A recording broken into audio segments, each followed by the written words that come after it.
Uns 2000 anos antes de Galileu, Aristóteles, que eu mencionei há pouco, disse e escreveu que uma pedra grande cai mais ligeiro que uma pedra pequena. E durante 2000 anos, pessoas que se consideravam sábias, só porque o Aristóteles disse e porque estava escrito nos livros do Aristóteles, repetiram essa coisa. Que uma pedra grande cai mais ligeiro que uma pedra pequena. Até que um homem chamado Galileu, que era considerado meio louco, subiu na torre de Pisa com duas pedras, uma grande e uma pequena, deixou cair ao mesmo tempo, chegaram ao mesmo tempo embaixo. E aí nasceu a física moderna. Não é? Nós temos que fazer esse tipo de coisa hoje. Esquecer um pouco aquilo que está escrito e dialogar nós mesmos com a natureza. O agrônomo deve ser, em primeiro lugar, um naturalista. Ele tem que ser biólogo, mas não um biólogo convencional. Infelizmente, a grande maioria dos biólogos, como eu verifico em toda parte, especialmente quando entro nos laboratórios, a grande maioria dos biólogos, é triste dizer, são mais necrólogos do que biólogos. Eles gostam de lidar com coisa morta, sabe? E matar coisa para lidar com coisa morta. Na indústria química, eu conheci excelentes entomólogos. Na Basta eu tinha um amigo que era entomologista, aliás, ele como pessoa era uma pessoa muito querida, um cara fino, e ele conhecia inseto, que era uma beleza. E tinha uma grande coleção de borboletas. Mas ele só estudava inseto para achar maneiras mais eficientes de matar inseto. Então esse tipo de biólogo não presta, não. O que nós precisamos são biólogos tipo o padre Rambo, que nós tivemos aqui no Rio Grande do Sul. Esse sim era um grande naturalista.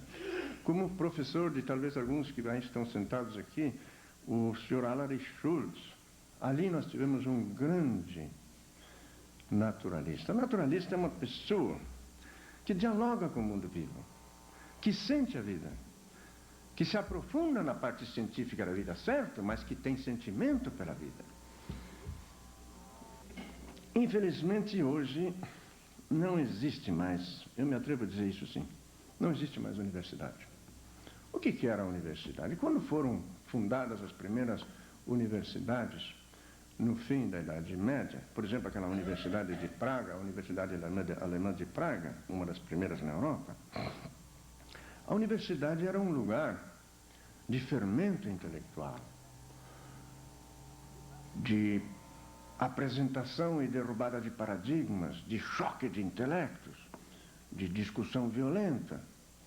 Enfim, a universidade procurava formar intelectuais, pessoas com visão universal, pessoas com grande inquietude, que queriam conhecer as origens das coisas. E se eu quero conhecer as origens de um rio, eu tenho que nadar contra a correnteza, não é? E não com ela. Então as universidades eram lugares altamente revolucionários, lugares de contestação. Hoje, é triste dizer, não só no Brasil, mas aqui mais do que em outros lugares, as universidades são apenas escolas técnicas que querem preparar técnicos especializados numa determinada direção. E o mais triste é que a maioria dos que ali vão não querem outra coisa. Querem um diploma para ganhar dinheiro. Querem, por assim dizer, trazer um equipamento mental que os permite a fazer um determinado trabalho onde eles podem se defender ganhando um saláriozinho. Portanto, as universidades nem mais procuram dar, e depois que se tentou profissionalizar o ensino anterior à universidade, nem mais procuram dar um horizonte científico e muito menos ético amplo às pessoas. O que se quer é o especialista estreito, que entende muito bem como manejar os botões da máquina para a qual ele foi treinado, mas que fora daquilo seja ovelha dócil, discuta o menos possível. E à medida que as pessoas não se dão conta disso, elas aceitam e participam do esquema e fortalecem o esquema. Bernard Shaw, aquele grande dramaturgo britânico, um dos grandes poetas que nós tivemos, disse uma vez, ou melhor, classificou o especialista da seguinte maneira: diz, quanto mais alguém se especializa, mais ele sabe sobre menos. Portanto, o verdadeiro especialista é aquele que sabe tudo sobre nada. Naturalmente, também daria para inverter essa coisa, dizer, então, o generalista é aquele que sabe nada sobre tudo. Existe também isso, é claro. Mas eu me atrevo a dizer que no mundo atual, apesar do incrível acervo de conhecimentos que nós temos hoje, conhecimentos científicos e técnicos, uma pessoa inteligente, especialmente se ela começar cedo na vida, e se ela tiver motivação, se ela tiver fermento intelectual, uma coisa, aliás, muito rara hoje, se ela tiver vontade de trabalho, ainda tem condições de alcançar uma visão universal, com conhecimento suficiente dentro de cada direção, para não fazer perguntas bestas dentro daqueles ramos. Por exemplo, um leigo em física nuclear pode saber o suficiente de física nuclear para conversar inteligentemente com um engenheiro de usinas nucleares e não fazer perguntas bestas, de modo que aquele cara desligue logo. Isso é possível ainda. Mas então nós temos que aprender uma coisa fundamental. Não adianta decorar tabela de logaritmo. Nós temos que saber o que é o logaritmo, o que eu posso fazer com ele. Eu vejo que a maioria de nossos jovens aprendeu o logaritmo da escola, mas não tem a mínima noção mais do que é. Aprendeu para o exame, passou e se esqueceu. Existe gente que sabe de cor as datas do nascimento de grandes homens da história mundial, datas de batalhas importantes, mas não sabe o que era a vida naquela época. Nós temos que aprender a distinguir entre o particular e o fundamental. Então, ainda é possível um indivíduo inteligente e culto ter uma visão ampla, científica e cultural, suficiente para conversar inteligentemente com os especialistas das diferentes linhas. Isso é importante. Senão, nós não somos levados a sério. Isso é fundamental, especialmente na nossa luta, na luta ambiental, onde nós brigamos com tecnocratas, com administradores públicos. Nós não podemos nos dar o luxo de dizer coisa besta, dizer coisa absurda, então nos liquidam imediatamente.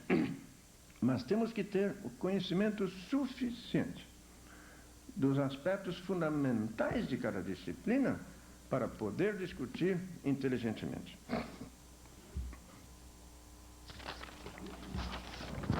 Então,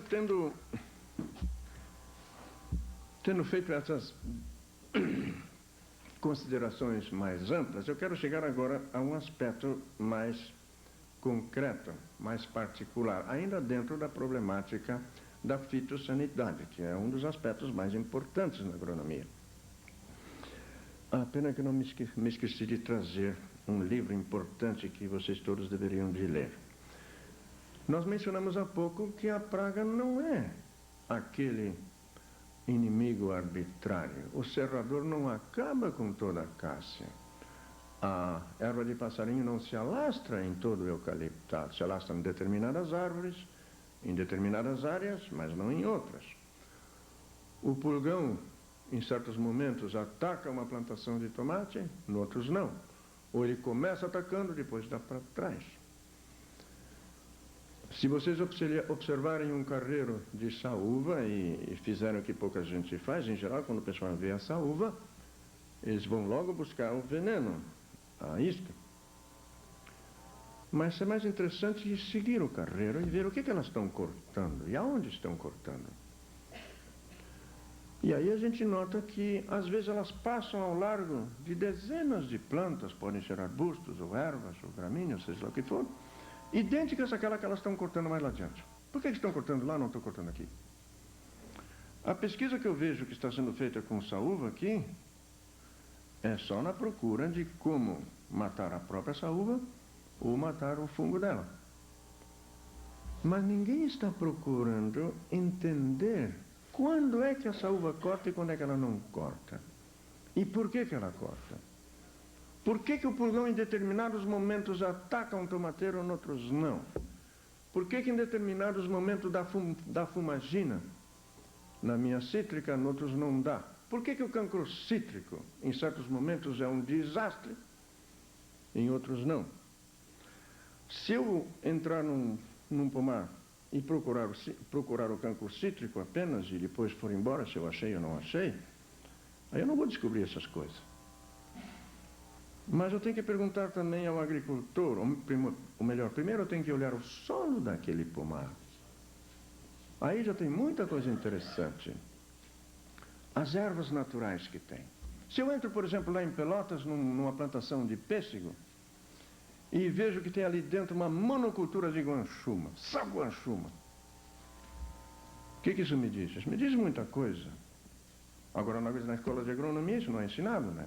Ninguém está preocupado com a relação ervas nativas, qualidade biológica do solo e saúde da planta. No entanto, isso é muito importante. Se eu vejo ali uma monocultura de guanchuma dentro da plantação de pêssego, isso para mim me diz que ali houve uma boa adubação mineral, que está sobrando nutrientes minerais, mas que o solo está compactado. Que a microvida não tem condições de se desenvolver porque o solo está super compactado. E coisas semelhantes. Mas não existe nas escolas de agronomia, que eu saiba, na Alemanha estão começando algumas, uma matéria que procure relacionar as ervas nativas que nascem espontaneamente com a qualidade do solo. Para aquele que observa bem a natureza, as ervas que aparecem dizem muito mais do que uma análise química. E o velho camponês sabia perfeitamente, de acordo com as ervas que aparecem, o que ele podia plantar e o que ele não podia plantar. Eu, durante alguns anos, quando fazia o parque lá de Torres, que depois, infelizmente, o nosso governo abandonou completamente, eu também fiz horta. E como eu não tinha outro solo, eu fiz horta em solo que era pura areia de duna. Mas eu consegui fazer boas produções hortícolas, levantando, ou melhor, mineralizando a minha areia, que era puro quartzo, com um pó de basalto. Aliás, não era bem pó, era quase uma brita, porque a única coisa que eu encontrei na pedreira era uma areia de basalto que tinha desde impalpável até partículas de 2 a 3 milímetros. E depois com matéria orgânica. Nós tínhamos em Torres temos ainda lá uma estação de tratamento de esgotos, onde, vejam que coisa, o lodo que aquela estação de esgotos decantava era tirado no rio. Aí eu levava aquele lodo e fiz solo. E eu observei uma coisa muito interessante. À medida que meu solo melhorava, inicialmente não dava muita praga, mas à medida que meu solo melhorava e que diminuía a incidência de pragas nas minhas hortaliças, também mudava completamente o quadro de ervas nativas. Quando chegava, por exemplo, uma infestação quase total de tiririca, coisa que a maioria dos horticultores ficam assustados, aí eu sabia que eu estava no caminho certo. Eu não combatia a tiririca. Eu só continuava melhorando o solo. No ano seguinte não tinha mais tiririca, sem herbicida. E na última fase, quando meu solo estava tão bom que eu tinha alfaces desse tamanho, tomates sem praga, aí o que tinha eram determinadas ervas cujos nomes latinos eu agora não saberia dizer, eu só sei os nomes alemães delas, especialmente a Spiegelmire, uma ervinha muito suave que faz um lindo tapete. E a oxalis vinha um pouco antes. Em todo caso, a gente podia ver uma sucessão perfeita. Por que isso não é estudado? Por que Embrapa não pesquisa esse tipo de coisa? Porque está fora do paradigma. Toda a nossa tecnologia seguia por determinados enfoques. por determinadas hipóteses de trabalho. Enquanto eu enxergo na praga apenas um inimigo arbitrário, não vejo relação entre a suscetibilidade da minha planta com a situação do meu solo, com as práticas culturais e de adubação que eu fiz, então eu nem vou procurar essas coisas. Se eu estiver convencido que de trás daquela porta lá não tem nada que me interessa, eu não vou nem abrir a porta. O maior estrago que os diferentes paradigmas causam não é as direções erradas nas quais eles às vezes nos levam. Porque se eu vou numa direção errada, eu acabo me dando conta que eu estou errado e corrijo. É as portas que elas fecham. Se eu estou convencido que a situação do solo não tem nada a ver com o ataque daquele pulgão, com o cancro cítrico, seja lá o que for, então eu não vou, no estudo da edafologia, relacionar essas coisas. Então o edafólogo toma chope com o fitossanitarista, com o micólogo, com o entomólogo, etc. Toma um chope junto, mas não relaciona os seus trabalhos. Isso é fundamental, isso é muito grave. Nós precisamos partir por uma visão mais ampla e nos dar conta onde as nossas diferentes disciplinas se tocam. Eu vou contar, não sei como é que está o tempo. Podemos continuar? Vejam, nós temos centenas de agrônomos, veterinários e outros viajando pelo país, em toda parte, e, no entanto, tremendos recursos que andam por aí atirados, passam totalmente desapercebidos. Quando eu comecei a trabalhar, ou melhor, assessorar a Tanaka, que vocês todos conhecem, uma firma que produz tanino extraído da casca da acácia e que ao mesmo tempo planta anualmente uns 6 mil hectares de acácia. E para esses 6 mil hectares de acácia eles compravam naquela época, isso faz alguns anos depois, infelizmente a firma quase quebrou e não foi possível continuar esse trabalho. Mas naquela época eles gastavam anualmente o equivalente de uns 100 a 200 mil dólares por ano para adubo químico, para os plantios de acácia. No primeiro dia eu entrei na fábrica, entrei nas fornalhas, entrei debaixo das fornalhas e vi aquela cinza toda de acácia. Conversei com os foguistas, contei os carrinhos de mão e fiz uma extrapolação. A firma estava botando fora, e deve estar continuando fazendo isso agora, 800 toneladas de cinza de acácia todos os anos. E gastando 200 mil dólares para comprar adubo químico. Ali tinha agrônomo e tinha florestagem. O caboclo sabe, mas o nosso agrônomo parece que não sabe mais que cinza é um excelente adubo mineral. Um dos melhores, né? Então toda aquela cinza ia para o aterro. E a firma gastava uma soma fabulosa para comprar adubo químico. Mas quem é que não sabe que quando se queima a matéria orgânica está constituída de quê? De carbono, de oxigênio, de hidrogênio, de nitrogênio, depois vem enxofre, e vem as substâncias em menor quantidade, como o cálcio, o magnésio, o manganês, depois vem os microelementos, o ferro e tudo isso. Quando eu queimo um pedaço de madeira, tudo aquilo que aquela planta tirou do ar, o carbono, o oxigênio, o hidrogênio, às vezes parte do nitrogênio, e do enxofre, volta para a atmosfera.